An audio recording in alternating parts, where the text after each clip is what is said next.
E aí nós temos aí a redescoberta em 1994 pelo Klaus Smith, né? E ele Smith. traz de novo na Smithsonian Magazine essa história. O que acontece? Ele está ali pesquisando e investigando, no próximo slide vai estar aí demonstrado para vocês, que numa área muito próxima existem outros sítios arqueológicos com essas pedras, essas ditas pedras em T. E ele vai buscar, e ele fala, não é possível que essa pesquisa em si, do próprio arqueólogo que fez em 1963, não possa ser o Nevale Soril, que está aí, né? Ali tá, deixa eu ler para vocês que é melhor. Em 94, ele, que é do Instituto Arqueológico Alemão, toma conhecimento dessas menções das colinas cheias de fragmentos de pedra em antigos relatórios do Peter em si. Ele tem acesso a esses relatórios, aquela pulguinha vai para trás da orelha e fala assim, não, eu vou lá pessoalmente, vou em loco visitar para ver o que ele catalogou e o que ele colocou ali como cemitério islâmico.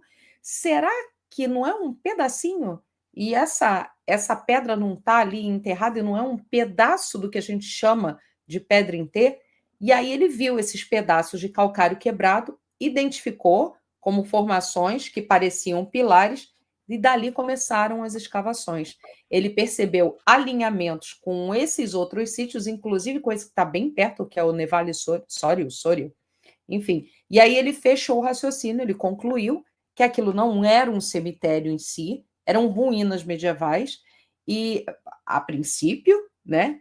E muito menos fragmentos naturais. Antes mesmo dele começar as escavações, ele falou: não, isso aqui não é comum, então a gente vai escavar para descobrir realmente o que está aqui por debaixo, tem muito mais coisa. E era algo muito mais antigo, porque ele começou a fazer a escavação sem ter noção da datação, né? Sem saber. Claro, ele vai ali, ele olha, ele vê os outros sítios arqueológicos, ele faz essa ligação do local em si, porque ali você tem vários resquícios dessa civilização adiantada, tá? Caçadores e coletores, gente, lembrem-se dos caçadores e coletores.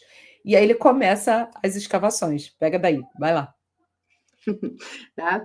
Daí, eu disse que ele era a pessoa certa no local certo porque ele estava fazendo a tese de doutorado dele, né, do PhD. E ele precisava de um material. E ele tinha interesse nessa região da Turquia, já tinha pesquisado alguns locais, mas ele queria um sítio novo para explorar, né? Aí ele entrou em contato com esse material do Peter Benedict. Eu disse, deixa eu dar uma olhada. Depois ele disse, pelo tamanho desse sítio, eu acho que eu vou morrer aqui. Eu nunca mais vou sair daqui. E realmente foi isso que aconteceu. Ele passou o resto da vida dele envolvido na escavação de Göbekli Tepe. Olha aí, ó. Tá? Aí vocês podem ver. Por mais que o sítio de Nevali, eu acho que é Shori, a pronúncia, por mais que esse tenha sido o primeiro sítio descoberto, ela é mais primário de todos, assim, não é muito desenvolvido.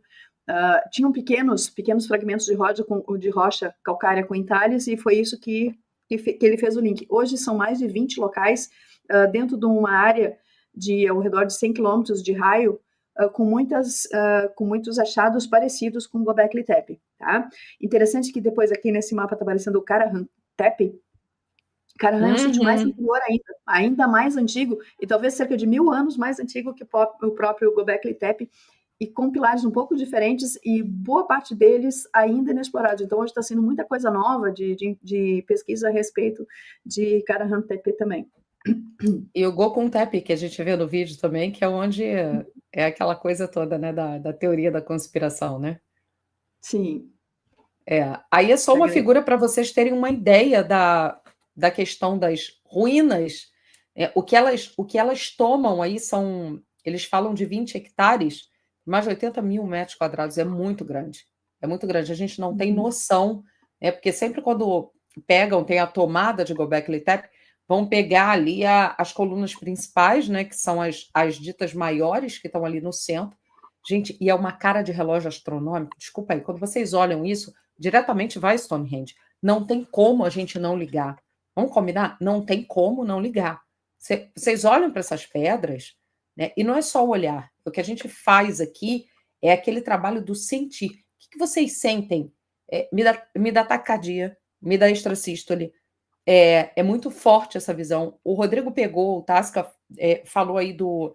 Tem uma série na Netflix chamada O Segredo do Templo. Eu ainda não tinha pesquisado sobre Göbekli Tepe, até aparecer essa série na Netflix, se eu não me engano, foi antes da pandemia, acho que 2019, não sei. E na época eu ainda conseguia ver alguma coisa assim, fora da caixa, mas com aquela cabeça de questionar. E me chamou a atenção essa série justamente porque a mulher é chamada até Göbekli Tepe, porque existe uma história dela ali com relação à ancestralidade ligada diretamente às ruínas de Göbekli Tepe. É uma série turca, né? E ela vai para lá.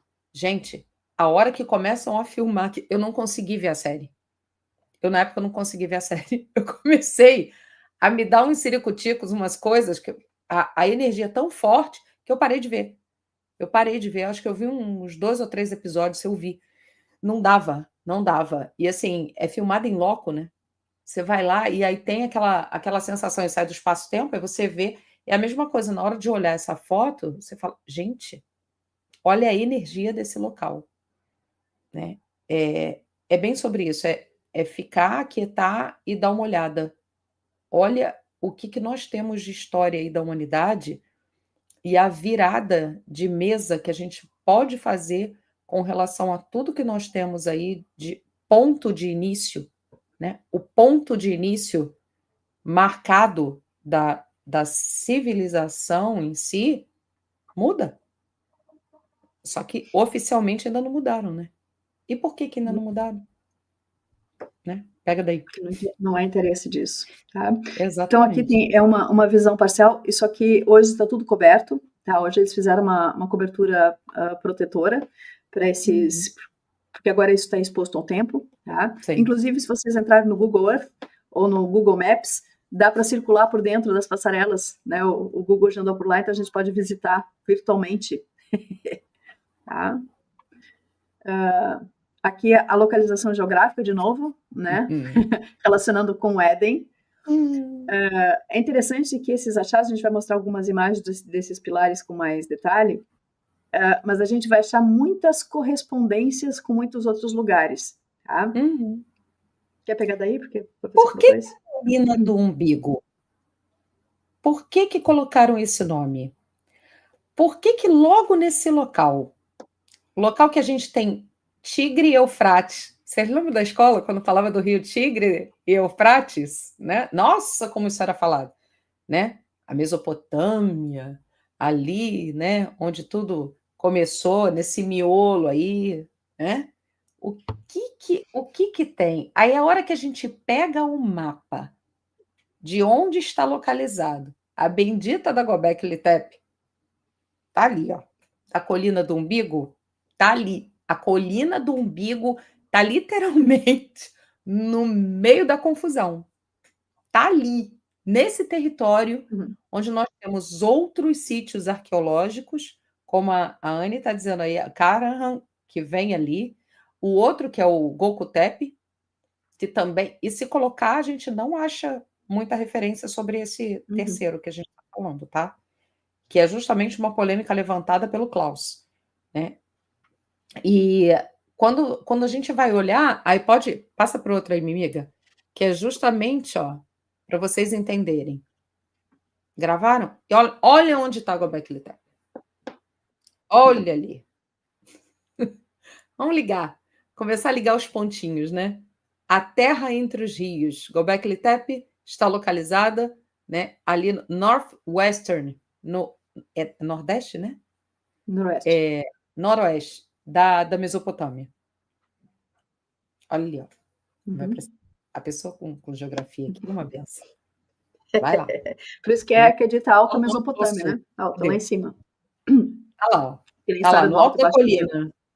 No alto da colina, que já escutou, que rezou, que fez, que recebeu, no alto da colina. Vamos lá. Olha o alto da colina. Deixa eu ver o que tem. Então, aqui está o sítio já durante a escavação também. Então, eles começaram, eu vou mostrar uma imagem, eles começaram com o primeiro ponto de exploração, eles abriram que eles vão chamando cada um dos recintos, né, dos espaços que eles localizam, né? Então, são essas estruturas circulares, compostas pelos pilares. Os pilares estão dispostos numa estrutura circular, geralmente são 12 pilares, de 10 a 12 pilares fazendo esse círculo, com 2 pilares centrais. Os pilares centrais, de modo geral, são maiores do que os pilares que fazem a circunferência. A grande maioria dos pilares tem um formato de T, então o formato é um pilar vertical com uma barra deitada em cima, fazendo um T. Os T's não são muito grandes, a gente vai ver mais detalhes, tá? E eles começaram primeiro a escavação em quatro recintos. E depois eles foram abrindo outras estruturas que vocês estão vendo aqui, né, que são esses pequenos quadradinhos aqui que eles vão delimitando as áreas de cavação. E aqui tem uma plantação de oliveiras, tá? Então, isso que vocês estão vendo é uma plantação de oliveiras no Alto do Monte, que inclusive foram retiradas mais recentemente, tá? No ano passado foram retiradas essas oliveiras daqui, sem muita justificativa, tá? Bom, na época do início das escavações, né, do início das pesquisas, que isso aqui assim, é um sítio de pesquisa que vem sendo pesquisado desde 1994, quando o Klaus Schmidt, quando ele assume essa escavação. Então, ele acaba sendo contratado pelo Instituto Arqueológico Alemão, e ele trabalha junto com o pessoal da Turquia, liderando as escavações lá. Então, tem um grupo de pesquisa, eles conseguem um projeto à parte para financiar essas escavações, e no início, principalmente no início do processo, quando era novidade e tinha mais recurso, eles fizeram aqueles estudos com radar de solo, e eles perceberam que, apesar deles estarem escavando aqueles primeiros os 4 círculos, né, os primeiros 4 recintos, eles já tinham identificado pelo radar pelo menos 16, mas eles só tinham passado o radar numa parte muito central do alto da colina, e quando eles começaram a pesquisar, eles achavam que talvez tivesse 50 semicírculos daqueles, mas que, na verdade, eles não tinham intenção de escavar tudo, até porque, desse ponto de vista, escavar acaba sendo destruir, porque aquilo está protegido dentro do solo. Então, eles iam escavar o necessário para entender a estrutura, para entender por que aquilo tinha sido construído, como tinha sido construído, quem construiu, né, tentar entender o contexto histórico daquilo ali, e não iria ser feita a escavação. Obviamente que depois começou essa história que não tem dinheiro, né, não tem recurso, mas hoje isso aqui é uma área muito, muito grande de turismo. Eles fizeram além da pesquisa que continua sendo feita, hoje é uma área de turismo arqueológico, bastante falado, bastante procurada, tá? Então, aqui são as primeiras 4 estruturas, tá? Cada um dos pilares, à medida que eles iam sendo escavados, eles recebiam um nome para identificar, né, facilitar a identificação, por isso que tem lá os primeiros pilares no sítio A, 1, 2, 3, 4, 5, tá? Depois o B, 6, 7, 8, 9, 10, e assim foi, tá? Então, a gente tem alguns pilares que têm algumas características bem marcantes, né, como o pilar 43 do recinto D, tá? Esse aqui é um dos mais estudados, porque ele se destaca pela riqueza das gravações, mas a gente também tem alguns pilares, como o pilar 18, o pilar 28, também, vários deles têm algumas características mais distintivas. E quando chega em Karahan-Tepe, eles acham alguns pilares com estruturas com características mais humanas do que os pilares antropomórficos que eles encontraram em Göbekli Tepe, tá? Enfim, aqui está mostrando esses pilares, exceto os pilares centrais, eles estão presos, né, incrustados nessas construções semicirculares. Então, a gente tem as paredes de pedras recortadas, escavadas, formando como se fossem tijolinhos. Essas pedras estão todas empilhadas e tem um tipo de cimento que mantém todas elas firmes.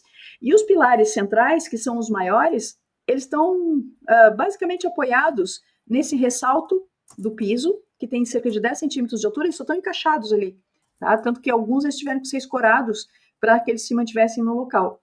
E o que mais chama a atenção, e essa que é a história estranha, é que, do ponto de vista dos pesquisadores, isso aqui não foi destruído por um cataclisma, isso foi deliberadamente enterrado. E o que eles perceberam é que esses sítios eles foram sendo construídos e foram sendo enterrados à medida em que outros iam sendo construídos. Ou seja, isso sugere uma ocupação, uma utilização temporal. E o tempo de ocupação e de construção, mesmo dentro de Göbekli Tepe, varia em torno de 1000 anos. Gente, 1000 anos é tempo para um caramba. O Brasil tem 500 anos como Brasil, com essa estrutura, né, como esse perfil de identidade Brasil. E 1000 anos para esses sítios irem sendo construídos e deliberadamente tapados, porque o que eles perceberam é que eles foram sendo soterrados. Não foi um aluvião, como acontece numa grande inundação, por exemplo, que vem pedra grande, pedra pequena, tem faixas de debris em que se observam nos solos camadas distintas. Aqui não. Aqui tem as pedras que constituem os recintos propriamente dito, né, construindo essas paredes, prendendo os pilares, e dentro desse espaço foi colocado material, foi colocado terra para tapar. E eles justamente conseguiram fazer a datação desses locais, porque eles encontram no terreno que foi tirado deste local, que foi soterrado, que foi enterrado, vamos dizer melhor, não foi soterrado, ele foi enterrado deliberadamente, eles encontram fragmentos de ossos, especialmente ossos de gazela, que sugere que seja o principal alimento, e por isso que eles batem na tecla de que não, isso aqui era uma comunidade de caçadores e coletores, porque eles não estavam consumindo nem ovelhas, nem cabras, nem bovinos, eles consumiam gazelas. Então, gazela era caça, então eles continuavam sendo caçador, ponto. Tá? Esses são os argumentos. Então, através desses resíduos biológicos que foram encontrados na terra que foi retirada dos recintos, é que eles conseguiram fazer essa datação e saber que se tratam realmente de períodos históricos diferentes entre cada um desses círculos. Quanto tempo isso levou, não se sabe. Lembra, a datação é da terra que fechou. Não se sabe quando que isso foi construído, por quanto tempo isso foi construído. Se sabe que entre as sucessivas soterramentos dos espaços tem um período de 1000 anos, só em Göbekli Tepe. A gente não está nem falando dos outros vários sítios históricos que estão nessa área, nesse raio de 150 nem quilômetros. Precisa. Né? Só então, com essa datação aí já vai, né? Então a gente sabe quando ele foi oculto, não se sabe quando ele foi construído. E isso pode ser um tempo muito maior, né? Muito maior ainda. Aqui uma visão hoje, isso aqui do Google Earth, tá? Então ele está na porção mais alta das colinas do umbigo, colina do umbigo, tá? E a sensação que está no alto da colina, né? E que, na verdade, o alto da colina pode ser uma colina construída, inclusive. Né? A gente não sabe o que está abaixo, porque vocês viram que, deixa eu voltar aqui, que existe um piso, né? Esses pilares eles estão apoiados numa espécie de piso. E eles dizem, isso aqui foi encravado na rocha. Não, isso não é rocha, não é calcário. Isso aqui é um contrapiso construído. Né? Então, eles tinham algum tipo de tecnologia que construiu com pequenos pedaços, e aí varia entre 1 e 10 centímetros de espessura, esse contrapiso feito, que deixa ele impermeável, inclusive, à água. E você não consegue aumentar, né?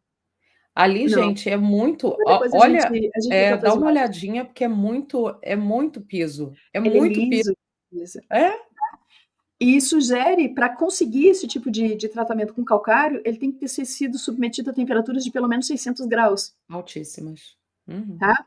Então, assim, a gente tem muita tecnologia nessa mera construção de pedras, que simplesmente ultrapassa a capacidade de extrair a pedra, de carregar a pedra de tantas toneladas só na força do braço, de montar esses pilares, de escavar, né, de fazer os entalhes e de criar essa estrutura toda. Que até hoje, por mais que isso seja considerado um templo, na verdade não se sabe qual era realmente a função desse espaço. Então aqui vocês estão vendo que ele tem essa cobertura circular aqui, hoje isso está protegido, tem essa outra área mais para trás. Então as áreas de escavação, onde os pilares ficaram expostos, eles têm um telhado protetor. E a visitação se dá por um sistema de passarelas que passa por cima e ao redor dessas áreas escavadas. Está aqui essa visão do Google Maps que eu peguei. Tá? Então a gente pode circular, né, como se fosse no Street View, a gente pode circular nessas passarelas e ter a visão dos pilares. Gente, os pilares maiores chegam a ter 6 metros de altura. Não é coisa pouca, não é pequenininho, tá?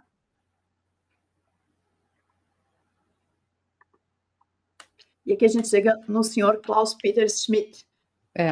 Isso aí é só para vocês terem uma noção. Ele falece em 2014, né? Mais propriamente em 20 de julho. E em 1995, sob a direção dele, começaram as escavações sistemáticas do local em cooperação com o Museu da Terra, lá da Sanddorfer, e o Instituto Arqueológico Alemão. E ele vai com uma baita de uma equipe, justamente porque ele já estava buscando isso ali aos arredores, e o que chama atenção, como nós falamos já sobre a questão do trabalho do Peter, e o Benedict, e ele vai atrás disso. Então, o Klaus, ele dedicou cerca de 2 décadas da vida dele, até ele falecer, estudando intensamente. A gente pode dizer que ele viveu mais tempo aí do que qualquer outra coisa, desde a descoberta desse lugar por ele, né, em si. E ali ele mudou muitos paradigmas. Nós tivemos acesso a um material que não dá para trazer aqui. Eu li uma entrevista dele, que é bem grande, e ele fala sobre toda a mudança de pensamento e de direcionamento da própria vida dele depois dessa descoberta. E ele começa a se questionar. Agora vocês imaginem, né? Você dá de cara numa localização que é dita o berço da humanidade, né, ali dentro da Mesopotâmia, com uma construção que tem uma datação absurdamente anterior à primeira datação de civilização que a gente tem, né? E você está com isso nas mãos e você precisa reconsiderar, precisa ter peito de colocar isso dentro da história, lutar, assim como a gente tem os italianos aí falando das pirâmides, né?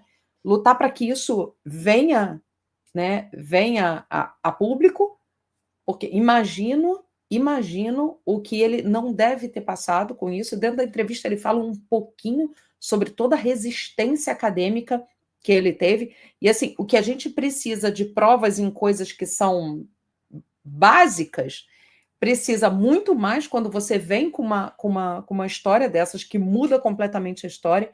E ele fala um pouquinho sobre essa questão da mudança de visão dele, da mudança de paradigmas, da mudança de questionamentos que ele faz com relação à própria origem da humanidade em si.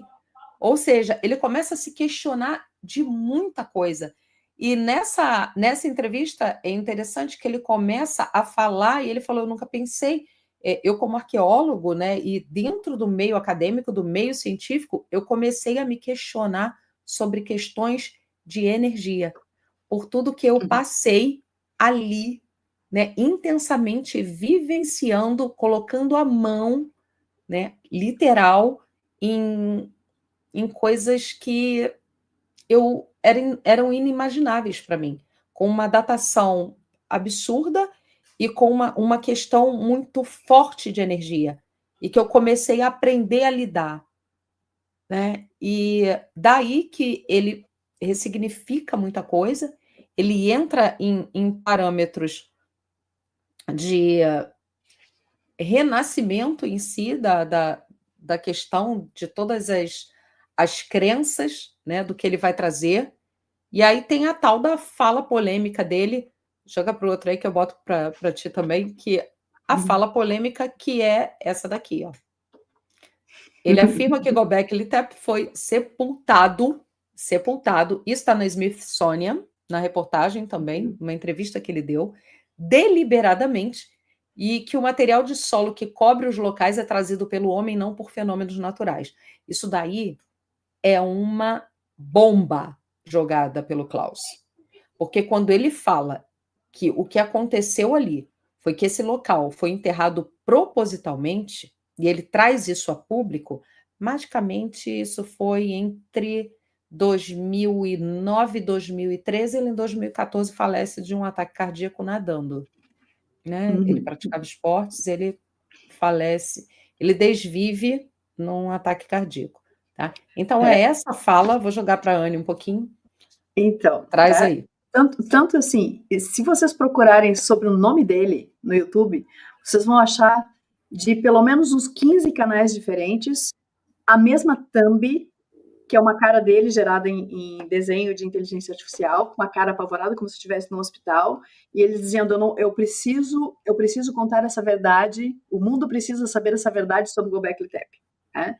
Que ele teria dado, poucos dias antes dele sofrer esse parto fulminante, ele teria conversado com colaboradores próximos, dizendo que ele iria fazer uma revelação bombástica sobre Göbekli Tepe, que ele precisava contar isso. Então, aí ele desvive. E a gente não sabe o que ele não falou, né? Ai, ai. E aí começam as teorias da conspiração associado ao desviver dele, porque ele tinha 60 anos, ele era atleta, não tinha nenhuma doença cardíaca conhecida, ele morre, ele desvive nadando na piscina, apesar de não ter nenhuma doença prévia, ele não é feito autópsia, não se faz necrópsia, e ele recebe, foi um ataque cardíaco fulminante, enterra, tudo certo, acabou aí.